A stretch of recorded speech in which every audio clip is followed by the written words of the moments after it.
जनवरी 2026 की एक सुबह आप सोकर उठते हैं और खबर देखते हैं कि अमेरिकी हेलीकॉप्टर और जेट्स वेनेजुएला की राजधानी कराकस पर मिसाइलें बरसा रहे हैं। राष्ट्रपति निकोलास मदुरो को उनके ही देश में हिरासत में लेकर न्यूयॉर्क ले जाया गया है। ये किसी एक्शन फिल्म का सीन नहीं है, बल्कि एक ऐसी हकीकत है जिसकी तह तक आज हम जाएंगे। बिल्कुल, आज हम इसी घटना की परतों को खोलेंगे जो सिर्फ एक देश तक सीमित नहीं है। हमारे पास दिसंबर 2025 से जनवरी 2026 के बीच की कई अथॉरिटेटिव न्यूज रिपोर्ट्स, सरकारी प्रेस रिलीज और एक्सपर्ट एनालिसिस हैं। इनके आधार पर हम समझेंगे कि मादुरो को हटाने का ये ऑपरेशन सदर्न स्पीयर असल में था क्या, उनकी जगह जो नई अंतरिम सरकार बनी है उसके सामने अमेरिका ने क्या शर्तें रखी हैं और इस एक घटना की लहरें कैरिबियन से लेकर मध्य पूर्व और दुनिया की बड़ी ताकतों की आपसी खींचतान तक कैसे पहुंच रही हैं। तो हमारा मिशन साफ है, ये समझना कि ये संकट सिर्फ वेनेजुएला का नहीं, बल्कि तेल, कूटनीति और वैश्विक शक्ति संतुलन की एक बड़ी उलझी हुई कहानी का हिस्सा है। और हम ये भी जानेंगे कि अमेरिका के इस नाटकीय कदम के पीछे असल रणनीतिक वजह क्या थी। तो चलिए सबसे पहले इस हमले की पृष्ठभूमि से ही शुरू करते हैं। अमेरिका ने अचानक ये कदम क्यों उठाया? देखिए, इसकी जमीन तो वो काफी समय से तैयार हो रही थी। अमेरिकी सरकार मादुरो शासन को सिर्फ एक तानाशाही नहीं, बल्कि एक नार्को टेररिस्ट राज्य मानती थी।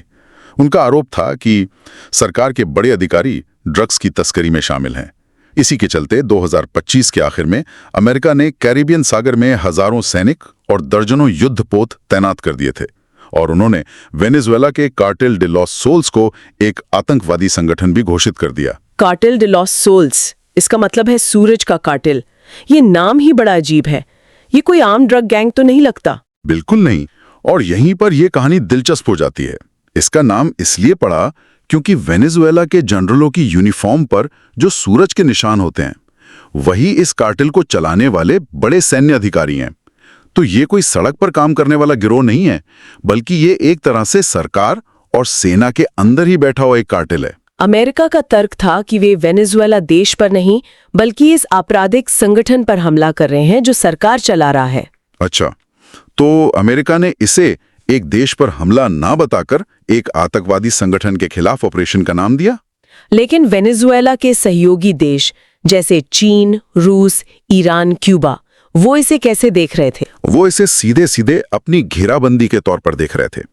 वेनेजुएला इन सभी देशों के साथ मिलकर एक अमेरिका विरोधी गुट का एक अहम हिस्सा था। तो ये सिर्फ ड्रग्स की लड़ाई नहीं थी, ये एक भू राजनीति शतरंज की बिसात थी, जहां अमेरिका अपने ही पड़ोस में इस गठबंधन को एक सीधी चुनौती मान रहा था। और फिर 3 जनवरी 2026 की सुबह ये तनाव एक खुले युद्ध में बदल गया। अमेरिकी हेलीकॉप्टरों और जेट्स ने कराकस पर मिसाइलें और रॉकेट दागे। कराकस के सबसे बड़े सैन्य अड्डे फुएर्ते ट्यूना से आग और धुएं के गुबार उठते देखे गए। वेनेजुएला के रक्षा मंत्री का बयान आया कि ये देश का सबसे बड़ा अपमान है, जबकि वॉशिंगटन में इसे ऑपरेशन सदर्न स्पीयर के तहत एक शानदार और बिजली की तेजी वाला ऑपरेशन बताया गया। और इस हमले का असर तो फौरन ही दिख गया।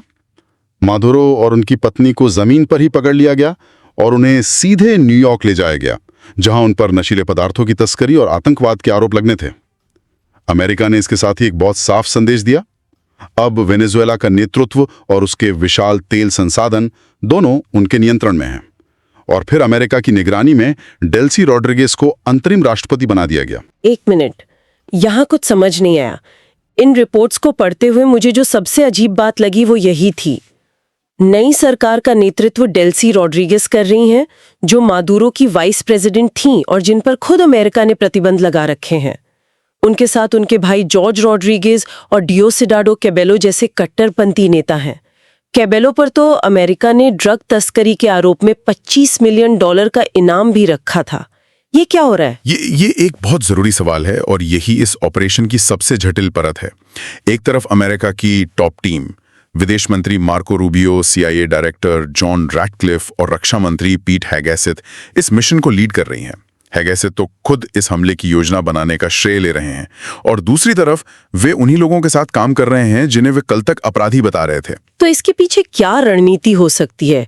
क्या ये उस शैतान के साथ काम करो जिसे तुम जानते हो वाली बात है? काफी हद तक एनालिसिस यही बताता है कि अमेरिका को वेनेजुएला पर नियंत्रण चाहिए, लेकिन वो वहां सालों तक चलने वाले गृह युद्ध में नहीं फंसना चाहता।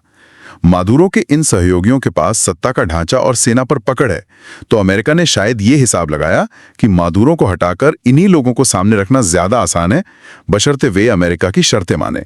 मतलब चेहरा किसी का भी हो, लगाम अमेरिका के हाथ में रहे। ठीक है, तो अब उन शर्तों पर आते हैं। यहाँ से असल कहानी सामने आती है कि अमेरिका आखिर चाहता क्या है। ट्रंप प्रशासन ने इस नई अंतरिम सरकार के सामने कुछ बहुत ही साफ शर्तें रखी हैं। एक एक करके इन्हें समझते हैं। सबसे पहली और सीधी शर्त है वेनेजुएला की धरती से चीन, रूस, ईरान और क्यूबा के सभी खुफिया और सैन्य अधिकारियों को बाहर निकालना। अमेरिका अपने बैकयार्ड में अपने दुश्मनों की कोई मौजूदगी बर्दाश्त नहीं करना चाहता। और दूसरी शर्त, जो शायद सबसे बड़ी वजह है इस पूरे ऑपरेशन की, वो है तेल। उन्होंने क्या मांग रखी है? उन्होंने कहा है कि वेनेजुएला को तुरंत 30 से 50 मिलियन बैरल कच्चा तेल अमेरिका को बाजार मूल्य पर बेचना होगा। रॉयटर्स की एक रिपोर्ट के मुताबिक ये करीब $2 बिलियन का सौदा है। पर यह सिर्फ तेल खरीदने की बात नहीं है, ये अमेरिका की एनर्जी सिक्योरिटी का सवाल है। वेनेजुएला के पास दुनिया का सबसे बड़ा प्रमाणित तेल भंडार है, और उसे चीन या रूस के हाथों में छोड़ने का मतलब है अपने सबसे बड़े दुश्मनों को और ताकतवर बनाना। और इसी से जुड़ी तीसरी शर्त भी है। अमेरिका ने साफ कहा है कि वेनेजुएला को चीन, रूस और ईरान से अपने सभी रणनीतिक ऊर्जा संबंध तोड़ने होंगे और भविष्य में ऊर्जा परियोजनाओं में विशेष रूप से अमेरिका के साथ ही साझेदारी करनी होगी। यानी शेवरॉन और एक्सॉन मोबिल जैसी अमेरिकी कंपनियां, जिन्हें सालों पहले वेनेजुएला से निकाल दिया गया था, अब वापस लौटने के लिए तैयार हैं। हाँ, और ये चीन को एक सीधा संदेश है। वेनेजुएला पर चीन का बहुत कर्ज था और वो धीरे धीरे वहां के तेल क्षेत्रों पर अपना प्रभाव बढ़ा रहा था। अमेरिका किसी भी हालत में वेनेजुएला को चीन का एक क्लाइंट स्टेट नहीं बनने देना चाहता था। इसके अलावा कुछ और शर्तें भी हैं, जैसे सभी राजनीतिक कैदियों को रिहा करना और लोकतांत्रिक चुनावों की तरफ बढ़ना। लेकिन एक शर्त क्यूबा को लेकर भी है जो बहुत दिलचस्प है। हाँ, अमेरिका ने मांग की है कि क्यूबा को दी जाने वाली तेल सब्सिडी तुरंत बंद की जाए।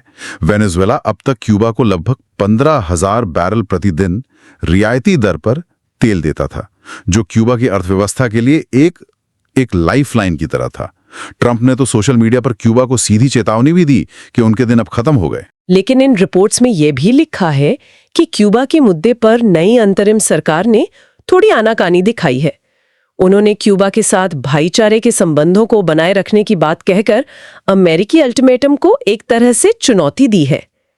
क्या ये नई सरकार की तरफ से थोड़ी हिम्मत दिखाने की कोशिश है? हो सकता है, या ये भी हो सकता है कि वे अपने पुराने सहयोगियों को पूरी तरह से नाराज नहीं करना चाहते हैं। लेकिन इन सभी मांगों को एक साथ देखें तो अमेरिका की रणनीति शीशे की तरह साफ है। वेनेजुएला की तेल पर नियंत्रण करो, अपने पड़ोस से दुश्मनों को बाहर करो और पूरे देश की विदेश और ऊर्जा नीति को अपने हिसाब से ढालो। ये सिर्फ सत्ता परिवर्तन नहीं है, एक तरह से पूरे देश का रीप्रोग्रामिंग है। तो फिर ईरान, रूस और चीन जैसे देश, जिन्होंने वेनेजुएला में अरबों डॉलर का निवेश कर रखा था, उनका क्या हुआ? यहां से कहानी और भी बड़ी हो जाती है। चलिए देखते हैं कि वेनेजुएला के इन सहयोगियों पर इसका क्या असर हुआ। सबसे पहले ईरान की बात करते हैं। ईरान और वेनेजुएला के रिश्ते बहुत गहरे थे। ये सिर्फ व्यापार नहीं था, ये प्रतिबंधों को मिलकर तोड़ने की एक रणनीति थी। 2022 में दोनों देशों ने एक 20 वर्षीय रणनीतिक समझौता किया था। ईरान अपनी इंजीनियरिंग विशेषज्ञता का इस्तेमाल करके वेनेजुएला के दशकों पुरानी तेल रिफाइनरियों की मरम्मत कर रहा था और बदले में उसे भारी कच्चा तेल और सोना मिल रहा था, जिससे वो अमेरिकी प्रतिबंधों से बच पा रहा था। एक अनुमान के मुताबिक ईरान का लगभग $4.7 बिलियन का निवेश दांव पर लग गया है। और ये सिर्फ आर्थिक साझेदारी नहीं थी, जैसा कि स्रोत बताते हैं, ये एक सैन्य साझेदारी भी बन रही थी। ईरान ने वेनेजुएला को मिसाइल बोट्स और हमलावर ड्रोन जैसे कि कोड्स महाजर बनाने में मदद की थी। कुछ रिपोर्ट्स तो ये भी कहती हैं कि ईरानी अधिकारियों ने वेनेजुएला के कमांडो को पानी के नीचे युद्ध करने की ट्रेनिंग भी दी थी। बिल्कुल, और अमेरिका के लिए अपने ही गोलार्ध में ईरान की सैन्य मौजूदगी एक रेड लाइन को पार करने जैसा था। मदुरो का जाना ईरान के लिए एक बहुत बड़ा झटका है। उसकी पूरी प्रतिबंध रोधी व्यवस्था जो वेनेजुएला के जरिए चल रही थी, अब बिखरने का खतरा है। तो ईरान का तो सीधा सीधा अरबों डॉलर का नुकसान हुआ, लेकिन वेनेजुएला का एक और बड़ा पार्टनर था जो इस पूरी घटना को बहुत ध्यान से देख रहा था, और वो है रूस, जिसका दांव पर और भी बहुत कुछ लगा था। रूस मदुरो के सबसे करीबी और ताकतवर सहयोगियों में से एक था। उसने वेनेजुएला को हथियार बेचे, AK-47 से लेकर S-300 एयर डिफेंस सिस्टम तक, अरबों डॉलर के लोन दिए और संयुक्त राष्ट्र में उसे हर तरह के राजनीतिक समर्थन से बचाया। लेकिन अमेरिकी हमले पर रूस की प्रतिक्रिया बहुत ही अजीब थी, है ना? हाँ, और यहीं पर हमें पर्दे के पीछे की असलियत दिखती है। सार्वजनिक रूप से क्रेमलिन ने वही किया जो उम्मीद थी। उन्होंने इसे अंतर्राष्ट्रीय कानून का खुला उल्लंघन बताया और मादुरो की तत्काल रिहाई की मांग की। लेकिन निजी तौर पर रूसी मीडिया और अधिकारियों में अमेरिका की इस सफलता को लेकर एक तरह की जलन या ईर्ष्या का भाव था। इन रिपोर्ट्स को पढ़ते हुए मुझे जो सबसे हैरान करने वाली बात लगी वो यही थी। एक रूसी टीवी कमेंटेटर ने तो यहां तक लिखा कि रूस का यूक्रेन पर हमला ठीक इसी तरह का होना चाहिए था, तेज, निर्णायक और सफल। उन्होंने माना कि रूस के पास ईर्ष्या करने का कारण है। क्या इसका मतलब ये है कि रूस अपनी यूक्रेन की रणनीति को एक नाकामी के तौर पर देख रहा है? ये कमेंट इसी तरफ इशारा करता है। ये दिखाता है कि रूस की सैन्य क्षमता और अमेरिका की सैन्य शक्ति में कितना बड़ा अंतर है।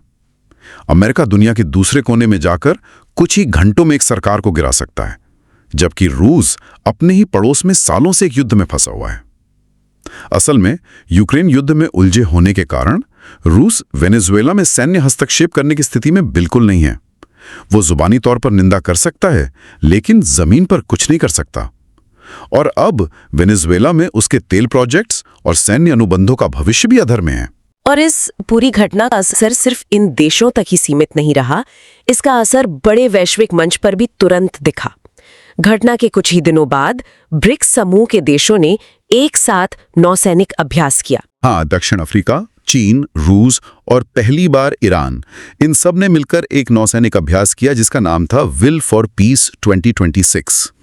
और इस अभ्यास का समय सबसे महत्वपूर्ण था। ये सीधे सीधे अमेरिका को एक संदेश था, एक शक्ति प्रदर्शन था कि उसके कदमों का जवाब देने के लिए एक और गुट तैयार हो रहा है। इसका मतलब ऊर्जा के बाजारों पर भी पड़ा होगा, खासकर चीन के लिए जो वेनेजुएला से बहुत सस्ता तेल खरीदता था। बिल्कुल, चीन की छोटी स्वतंत्र रिफाइनरियां, जिन्हें टीपॉट्स कहा जाता है, वेनेजुएला से हर दिन लगभग 389,000 बैरल सस्ता भारी कच्चा तेल खरीदती थीं। अब वो सप्लाई लाइन कट गई है। उन्हें अब ईरान और रूस की ओर और ज्यादा झुकना पड़ेगा, जो शायद अब बेहतर दाम मांगेंगे। इससे वैश्विक तेल के प्रवाह की दिशा बदल रही है और ऊर्जा बाजार में एक नई अनिश्चितता पैदा हो गई है। तो इन सब का मतलब क्या है? अगर हम इस पूरी तस्वीर को एक साथ देखें तो ये सिर्फ एक देश में सत्ता परिवर्तन की कहानी नहीं है।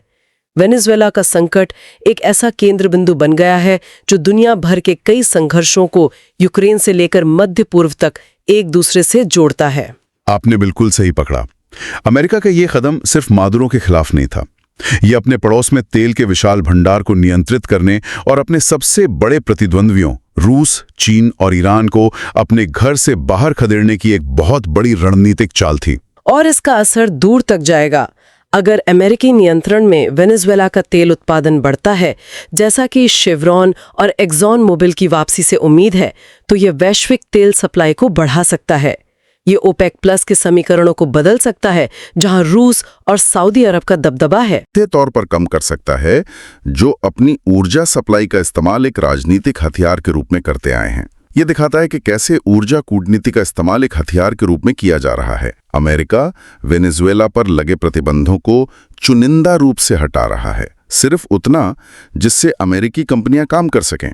लेकिन वेनेजुएला के अधिकारी और सरकारी कंपनियां अभी भी प्रतिबंधों के दायरे में हैं। ये नियंत्रण का एक बिल्कुल नया और बारीक मॉडल है। इस पूरे विश्लेषण में एक विशेषज्ञ ने एक बहुत ही दमदार बात कही है। उन्होंने वेनेजुएला के तेल पर अमेरिकी नियंत्रण की तुलना किसी विदेशी संपत्ति के सीधे राष्ट्रीयकरण या कब्जे से की है। ये बात एक बहुत गहरा सवाल उठाती है। हाँ, और यही वो सवाल है जिसके बारे में हमारे श्रोताओं को सोचना चाहिए। क्या बड़ी शक्तियों की इस नई प्रतिस्पर्धा में सैन्य हस्तक्षेप और आर्थिक अधिकरण के बीच की रेखा धुंधली हो रही है? क्या तेल और लिथियम जैसे प्राकृतिक संसाधन ही अब वो नए युद्ध क्षेत्र बन रहे हैं, जहां ये लड़ाइयां सिर्फ प्रतिबंधों और व्यापार युद्धों से नहीं, बल्कि जमीन पर उतरकर सीधे नियंत्रण से लड़ी जा रही हैं?